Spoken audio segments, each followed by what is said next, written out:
Olá, boa noite, sejam todos muito bem-vindos à página do Aprendiz do Evangelho. Que a doce paz de Jesus envolva os nossos corações em muitas bênçãos de luz. Vamos ao estudo de hoje do capítulo 20, Religião dos Espíritos, intitulado Carrasco. E é apresentado neste capítulo a questão 913 de O Livro dos Espíritos, quando Kardec ele pergunta, dentre de todos os vícios, né, que nós temos, nós espíritos ainda imperfeitos, qual o considerado mais radical, né? Qual considerado o maior? E os espíritos eles respondem que é justamente o egoísmo que deriva todo o mal. E aí os espíritos também eles nos orientam a dizer que todo aquele que quer realmente, desde esta encarnação, se aproximar da perfeição, deve se esforçar para extirpar, para eliminar do coração esse inimigo, essa chaga terrível, né, vendo que é incompatível com a lei de justiça, de caridade. E aí lembramos do apóstolo Paulo, em Gálatas, capítulo 5, versículo 25, quando diz: se vivemos em espírito, andemos também em espírito. Significa dizer que se já recebemos todos os recursos para investirmos em nossa melhoria, né? Se já estamos despertados para a realidade espiritual, não cabe, né, carregar, ficar ali insistindo em tantos sentimentos doentios como o egoísmo e o orgulho. E acerca dessa questão 913 de O Livro dos Espíritos, Emmanuel ele faz os seus comentários nos apresentando um grande inimigo, do qual ele intitula como Carrasco. Então, ele inicia os seus comentários dizendo assim: verdugo invisível, né? Inimigo invisível, onde se lhe evidencia a influência, aparecem a rebeldia e o azedume, preparando a perturbação e a discórdia. Então, sem perceber esse inimigo ali instalado, ele vai se preparando para o ataque, ele vai se preparando, né, para a discórdia. E aí vamos perceber que Emmanuel, ele vai nos apresentando esse carrasco que ainda carregamos dentro de nós, através de alguns exemplos que ele nos diz assim: mostra-se na alma que lhe ouve as pérfidas sugestões, a maneira de fera oculta a atirar-se sobre a presa.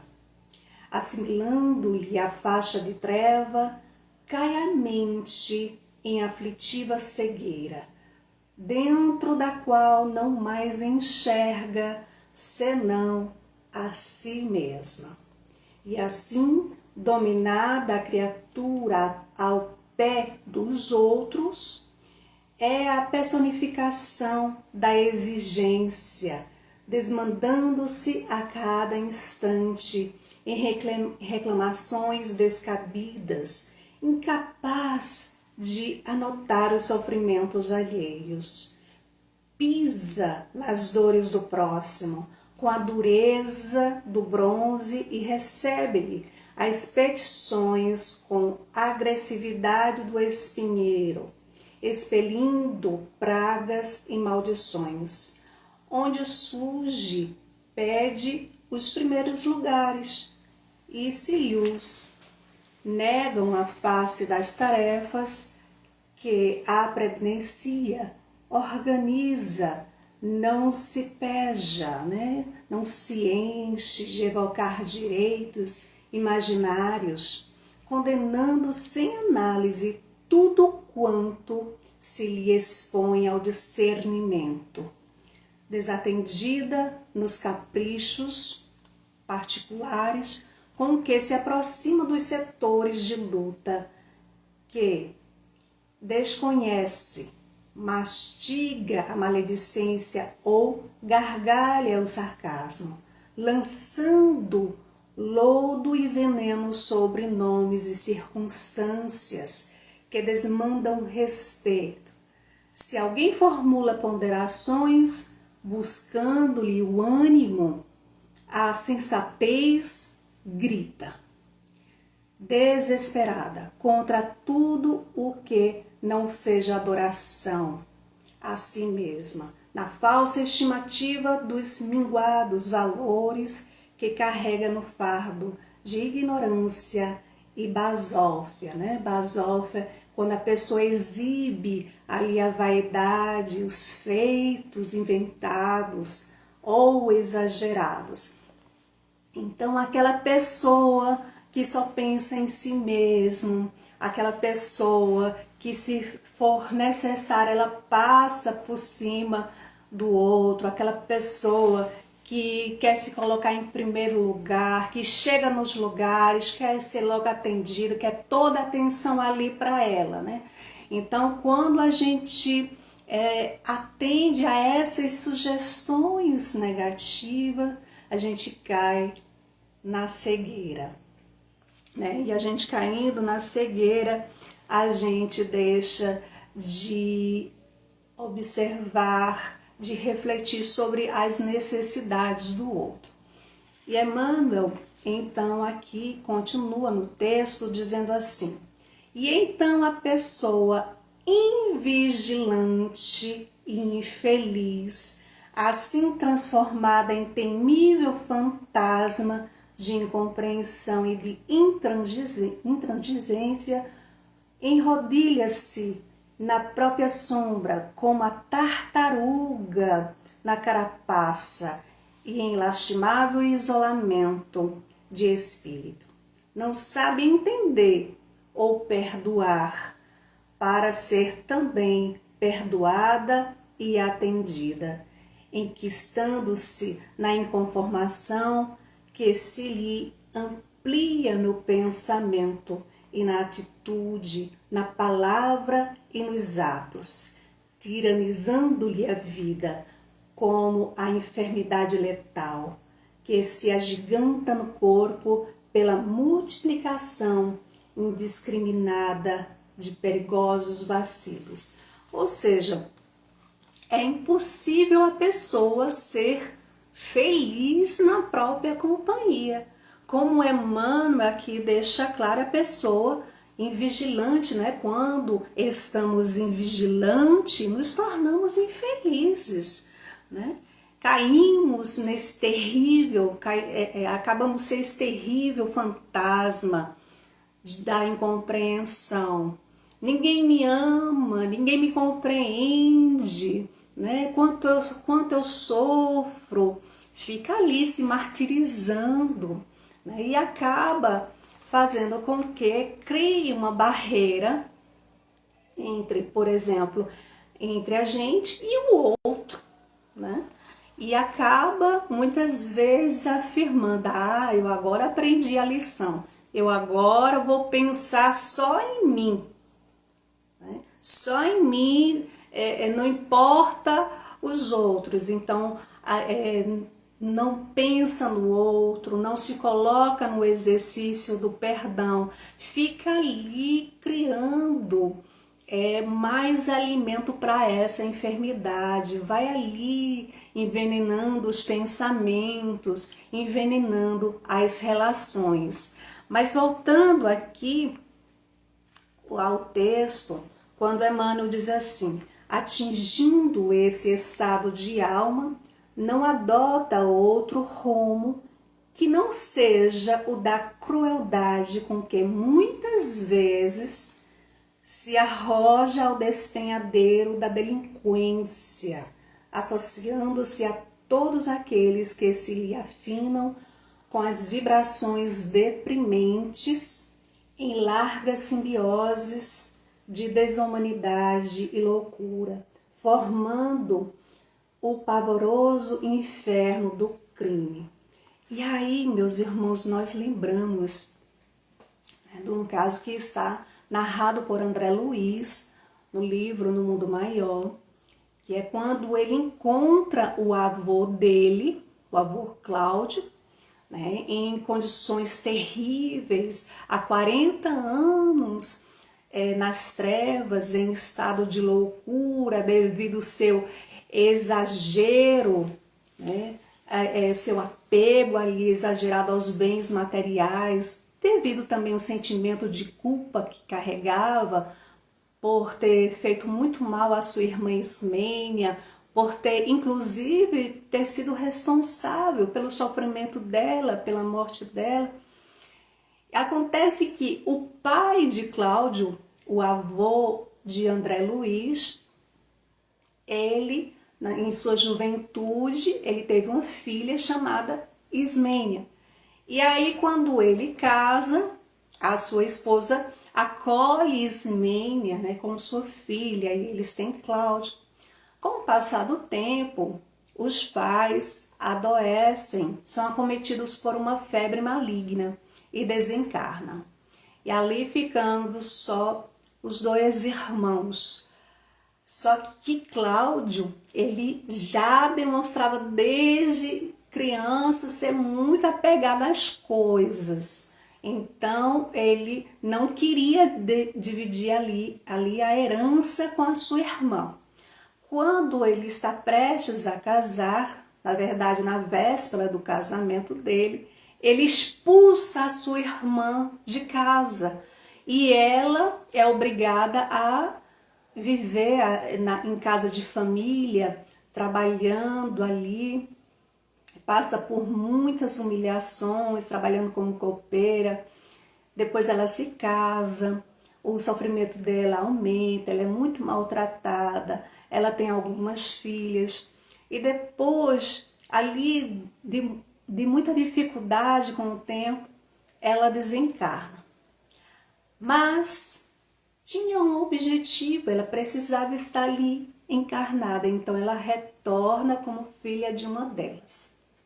Porque no plano espiritual, o avô de André Luiz, o Cláudio, ele tinha sido ali recolhido, ele estava ali sendo preparado para reencarnar. Filho de quem? Justamente da irmã que ele tinha feito tanto mal. O seu pai, inclusive, era pedreiro, ele também iria se tornar pedreiro para aprender ali a conviver com coisas simples, né? Ele ia ter a oportunidade ali de se reaproximar de sua irmã, de se reconciliar, de aprender a amar, de aprender a respeitar, né? De aprender a viver de forma mais simples, mais humilde.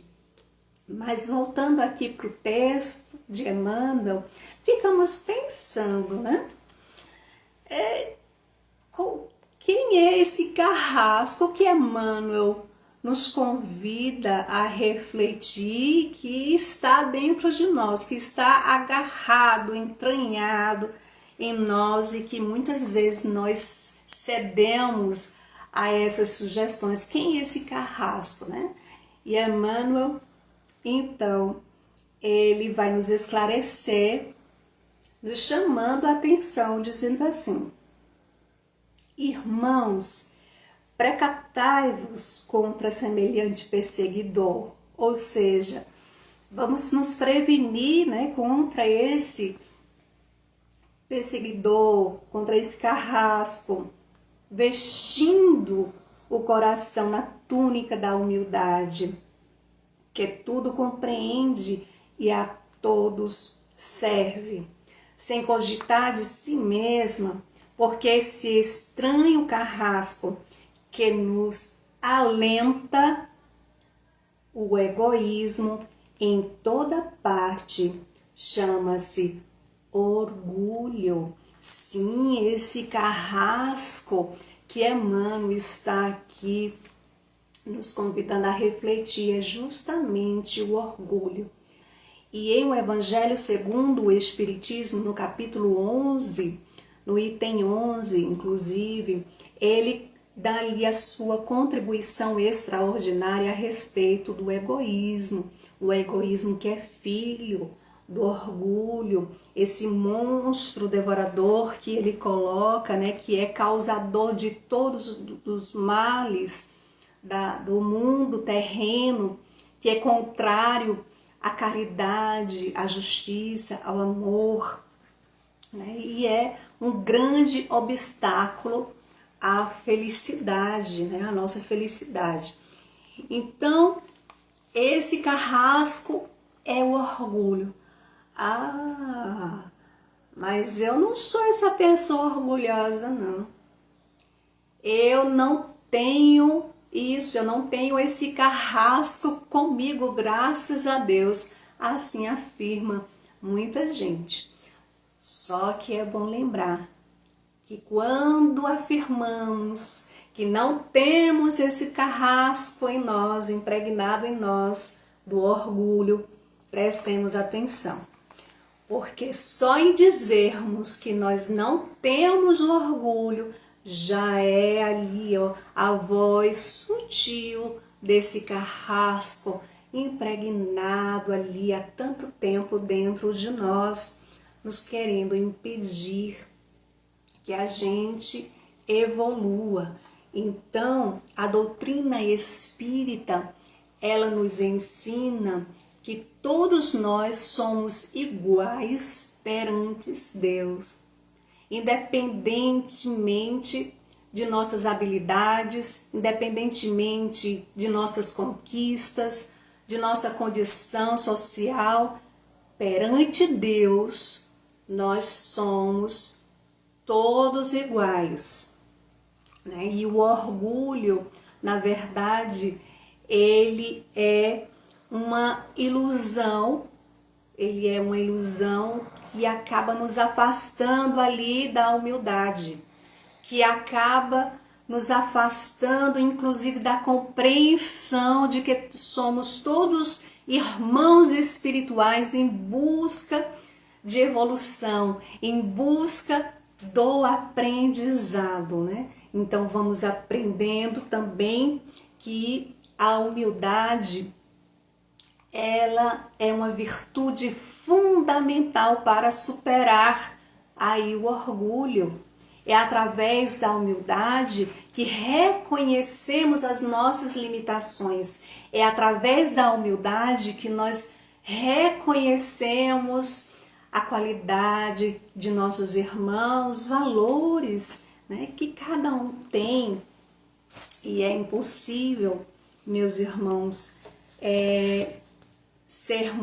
dizermos que somos humildes ainda quando carregamos tanto orgulho e egoísmo dentro de nós. É importante ressaltar que a superação do orgulho está em um processo gradual e individual que requer de cada um de nós um esforço, né, em busca do nosso autoconhecimento, um esforço de nossas reflexões, refletir como nós estamos agindo no nosso dia a dia com o nosso irmão, com aquele outro dentro de casa, com aquele no trabalho, com aquele irmão dentro da casa espírita, em qualquer lugar. Como é que a gente está agindo um com o outro? Nós estamos tratando o outro da mesma forma que gostaríamos de ser tratado? Nós estamos nos esforçando para ampliar a nossa visão com relação a tudo que nos cerca, as pessoas e a nós mesmos? Estamos buscando o Evangelho de Jesus com o coração para trazer em nosso íntimo e colocarmos em prática a humildade tão necessária, então é preciso refletir também que cada pessoa, né, ela está em seu estágio ali diferente de evolução espiritual. E que cabe a nós não julgar, né? Não julgar e sim trabalhar a indulgência, aceitando o outro como ele é.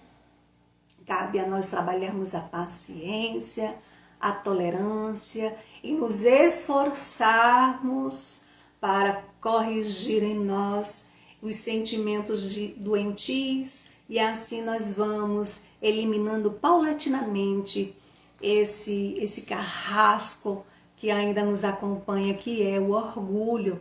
Aprendemos na doutrina espírita que o bom combate ali ao orgulho, ele é fundamental para o nosso crescimento espiritual. Então, que possamos nós estarmos conscientes de nossas responsabilidades, né, com relação a esses sentimentos que precisam ser burilados, que precisam ser corrigidos, transformados em nós. Não é no outro, é em nós. Nós não podemos mudar o outro, mas podemos e devemos sim nos colocarmos no trabalho firme, diário, para corrigir aquilo que está dentro de nós. E assim vamos nos tornando também colaboradores nesse processo evolutivo.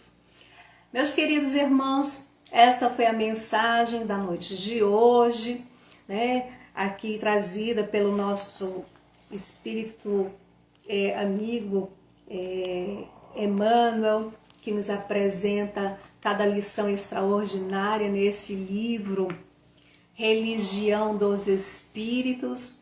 Que Deus nosso Pai abençoe a todos, um excelente final de semana e até a próxima quinta-feira, se Deus assim permitir.